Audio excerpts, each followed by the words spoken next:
Of both. Yes. And then on Let's Talk with Werimo, I'll be talking about job, career, and today it's a good day because I'll be having a lorry driver. Oh, So wow. it's gonna be a good day. It's a conversation you don't want to miss. Yes, that will be one very interesting conversation. As always, we start off with the dailies with a look at what is happening in your dailies. And I have with me the Daily Nation, and Wairimo Mogo will be taking you through the Standard. Now, on the front page of the Daily Nation, a lame duck king. The war at the president's door. Embers 1, there is embers of a 2017 fallout within Jubilee Party after nominations fiasco still simmering. 2, there is the Deputy President Ruto, who has made tremendous inroads into Central and outsmarted Uhuru. 3, the region says it has lost the most in the president's war on counterfeits. 4, Uhuru's dalliance with Raila is seen as a betrayal of the region's loyalties. The President Kenyatta today begins confronting possibly the biggest hurdle in managing his succession as he faces the hostile Mount Kenya region, which has rebelled against him and banked on his insubordinate Deputy William Ruto. This charming son of Jomo, who speaks fluent Kikuyu spiced with metaphors and imagery straight from the Mau Mau era and whose allegories on the campaign trail seem to have a mellowing effect on his audiences, is losing grip on his subjects. The charm has worked for him before. Will it today? This is, of course, in reference to the Sagana 3 meeting that is happening today at Sagana State Lodge, and the possible the reasons why the president has highlighted that it will be happening, and some of the things that he hopes to fight against in through the meeting. That is a story on page 4 of the Daily Nation, and it is one that we'll be looking at, and it will also form a bulk of the discussion on Hotspot today. Well, the Standard has a few, quite lots of headlines here. We have threat to exams as teachers issue strike notice. We also have Kenya farm on Ukraine-Russia tip. That is one stories on page 13 and 32. And there is sports there.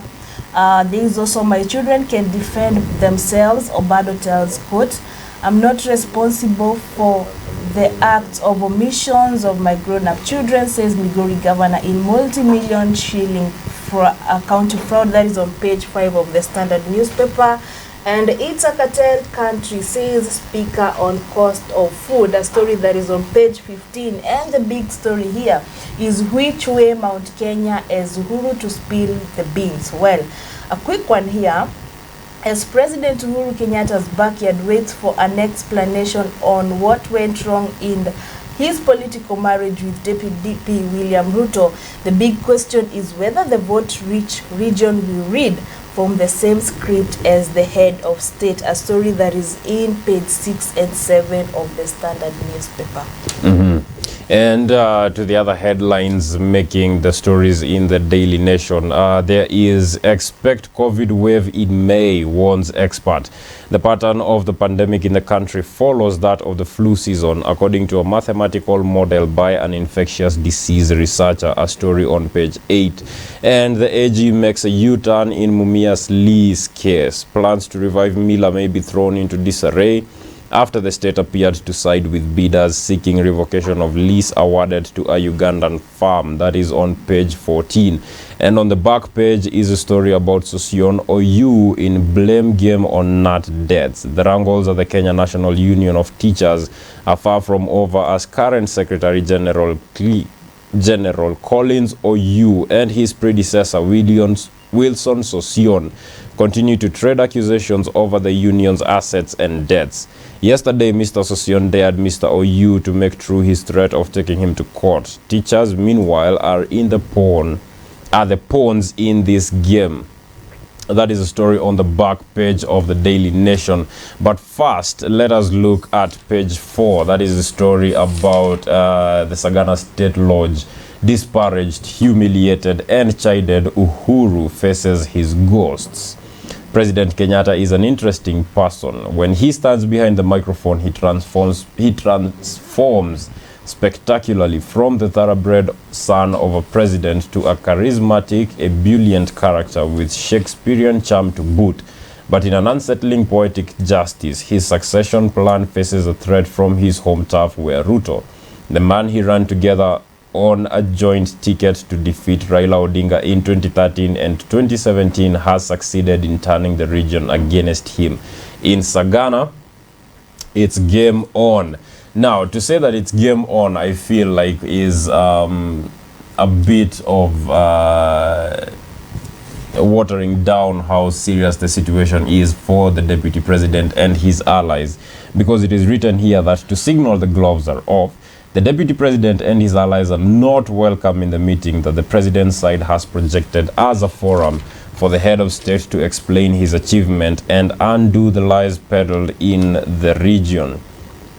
The mission at Sagana 3 today will be nostalgic for the outgoing president as it rekindles his tribulations 2 decades ago when Mr. Kenyatta resisted his anointment by the when Mount Kenya resisted his anointment by then President Daniel Arap Moi as his preferred successor and instead sided with Nax Moi Kibaki in the 2002 general elections. This is a region that has been at the center of much of the country's politics, and I think we are all eager to see 2 things: 1, what the president says during the meeting, and 2, the outcome of that meeting. And it is something that will be revealed in good time, and we will be here tomorrow to give you the details. Well, that story continues on page 6 of the Standard newspaper. And as you have said, only leaders allied to the president or those who seem like they are supporting the government have been invited. However, it's interesting with Sagana 2, the same thing happened and there was too much noise. This time, there is less noise, so I don't know whether it's because people allied to Ruto feel like at the end of the day you don't really have to invite us. And the big question, according to Gonjiri Wambogo, who is Nyeri Town MP, okay, the big question is not whether Uhuru will deliver the whole country to Raila, but whether he will deliver the region to Raila. And that is what every other person is expecting to see, whether he will deliver like a block. Mount Kenya is known for voting as a block, so whether that will continue is something we look forward to. Also, what is expected of Uhuru is to receive defectors who are likely to include Kirinyaga women representative Wangui Ngirishi and Githunguri lawmaker Kago wa Lydia, who have since ditched Ruto's camp. Well, Madam Ngirishi or Kirinyaga women representative Wangui Ngirishi had gone to UDA and then defected and said she'll be vying as an independent candidate, and I think now she has found a new home. And Jubilee Secretary General Raphael Tuju has been tasked to woo back leaders elected on the Jubilee Party ticket and who defected to Ruto's camp. Well, there will be a lot of movement in parties, and I don't know who will be the biggest losers, because I feel like there will be losers in this kind of movement. Also for UDA and for Azimio, as there is that tension in Azimio whether to do joint nominations or whether to do party nominations, and that story is on page 7.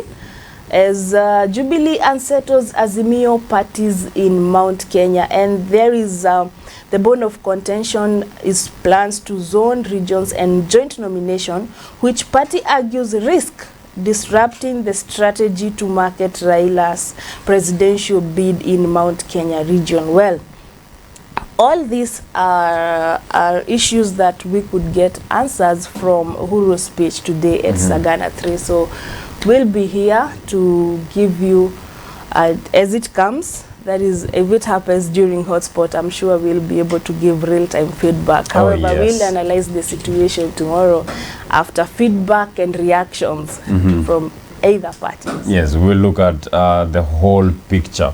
Now, away from politics. On page 8 of the Daily Nation, expect COVID wave in May, expert says. The next surge of coronavirus cases in the country is likely to happen in mid-May, a researcher has said. This is based on a mathematical model which, according to Professor Sam Otoy, I had to say that slowly, shows that the pattern of the pandemic in the country follows the flu season. Influenza occurs in distinct outbreaks of varying extent every year in Kenya. Now, I don't think we have yet forgotten the impact that coronavirus has had on us and our jobs, not to mention our loved ones. That is especially the time of lockdown, where we could not move around freely to visit our friends and families. Well, the mention of a COVID wave frightens me. Indeed, as it should frighten everyone, and so it is my hope that we are still getting vaccinated, and we are still using precautionary measures against COVID, which is wearing a mask, social distancing, and washing your hands regularly. A different story here, away from politics, is greening beautification gives city expressway a fresh look and feel. Grass and flowers are gradually giving the expressway an alluring atmosphere. Plants on the pillars will absorb carbon emitted from vehicles using the road. So, I don't know whether you've seen this yourself. There are plants being planted just to cover the pillars on the expressways. And according to Julia Ondenyo, who is Kenya National Highways Authority Deputy Director, says initially, people thought the construction of the road would leave a concrete jungle, but the greening is giving it a different look. The flower design and the ongoing beautification is gradually giving the section of Mombasa Road an alluring atmosphere. We felt that the road should not be boring. This is also proof of new technology of building structure, she added. Yes, so that is Julia Ondenyo saying that the road should not be boring, and I also have the same feeling. She also says it was important to blend the infrastructure with the environment, and the beautification was a conducive to introduce a new technology. This gives soft architecture of the structure. Well, it's something we really hope to see how it crops up, and I think it would really make the road be beautiful, away from just seeing concrete all over. Green is a way of, when you see green, you see life. Yes. So I think this would be good. And it's not just green, is it? It's there are some very beautiful flowers there. I cannot distinguish between the colors on that picture, but that is green. That is green, and I'm sure it looks amazing. And that story is on page 3 of the Standard newspaper. Yeah, indeed. On page 10, we have a story that we have that I feel like we have been talking quite a lot about on Hotspot, and that is top theory and offer real solutions, politicians told. This is from the Kenya Association of Manufacturers, CEO Phyllis Wakiaga, sorry. Manufacturers have cautioned presidential aspirants against propagating theoretical economic plans while ignoring the real issues Kenyans and businesses face. While unfavorable government policies have killed many businesses, stagnated job creation and constrained productivity, they said, aspirants for top national and county seats are not addressing these problems. And I feel like this is something that all these leaders should hear and heed, because there are so many what I feel are unrealistic promises, without necessarily the how these promises are going to be achieved, and the how is it carries a lot of weight. So, for instance, if the Kenya Kwanza team came and told us about how they will implement the bottom-up economic model, and the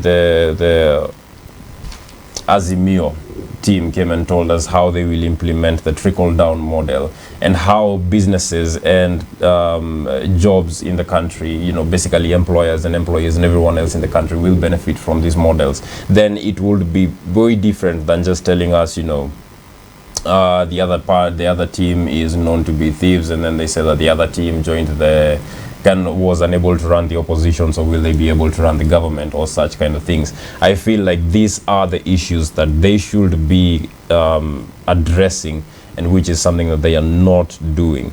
And big up to Phyllis Wakiaga for calling this out and saying that these are the issues that need to be addressed. Well, it is politics, and I feel that Kenyan politics is about who shouts louder than the other. So I don't see it changing. But well, I'm happy that there is a bit of objective this time round, because they are coming with, as much as we call them theories, there is that we are going to do this and we also have this. There is that discussion, contrary to when it was just, hey, vote, vote, vote, vote, and don't vote, vote, vote, vote. So it's a small step, and but a step nonetheless. Sure. Well, a story on page 5 of the Standard newspaper is about Governor Okoth Obado, who says, my children can take responsibility for their actions. Well, in his defense against a suit by the Ethics and Anti-Corruption Commission, EACC, seeking to have him and his 4 children forfeit assets worth shillings 73 million, Mr. Obado said the allegations of fraud, abuse of office, and money laundering are mere rumors that cannot be proven.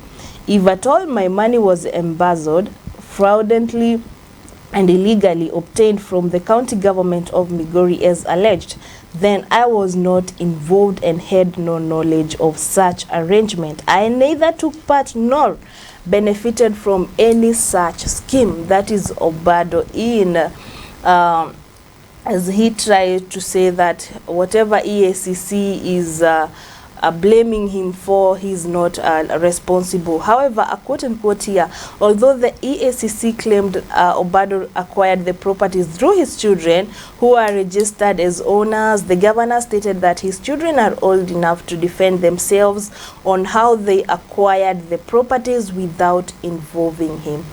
Well, what does EACC want for Obado?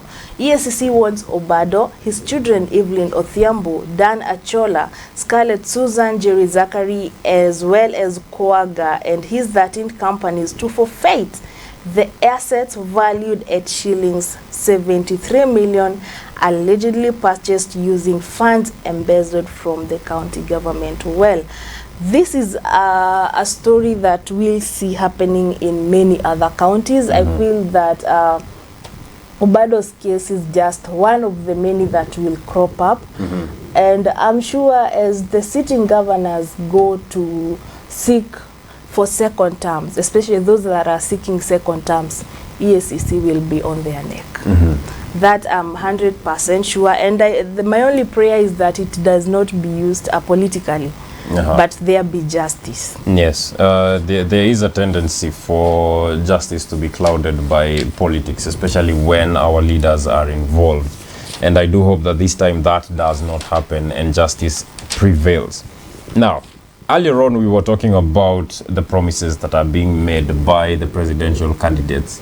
And here is one. I'll grow the economy by 10%, says Raila as he quotes the coast.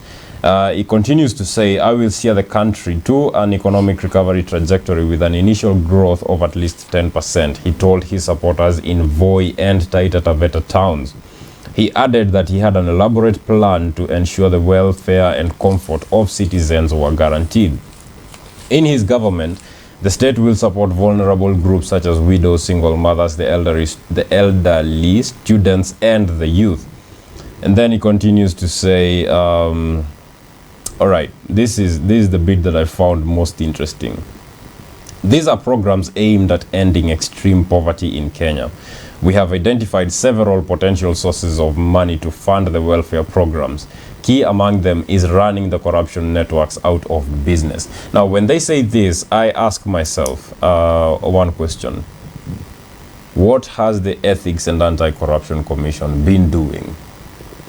if these networks are still running, the corruption, so-called corruption networks are still running, and they are consuming so much money from the country that that money can be used to fund welfare programs, and these welfare programs will cater for widows, single mothers, the elderly, students, and the youth, which is basically just about every other segment of the Kenyan society.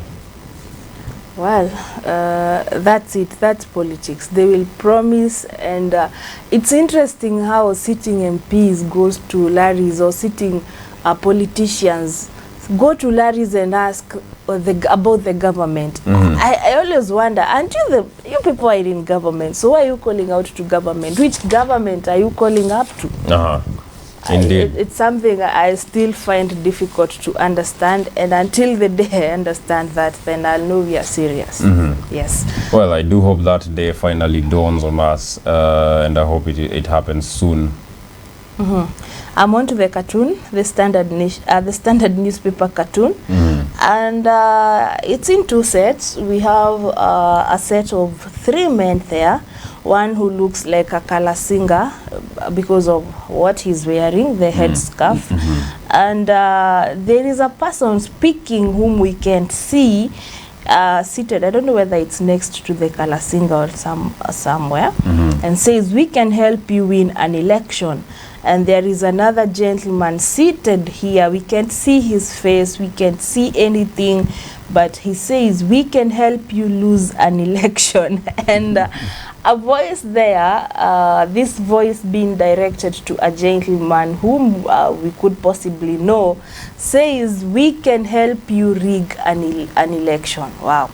And then below them is the Kalasinga, and now the gentleman on a seat written Deep State. He was addressing to these two. Yeah, he was addressing the two. It's a round table here. So he says, "We can also help you overturn an election. So really, the choice is yours." Oh, I now know the guy, the person I'm calling Kalasinga is also familiar to us. So yes, I don't know what Deep State is, but Deep State says, "We can help you win an election, we can help you lose an election, and we can help you rig an election." And we can also help you overturn an election. And to both, we can also help you overturn an election. So really, the choice is yours. The choice is yours, indeed. And that has brought us to the end of the newspaper review this morning, but I will be coming back in a short while with my guest, and we will be looking at Sagana 3 and a bit of Kiambu politics, and we'll also try to push in a bit of the national politics if time allows us.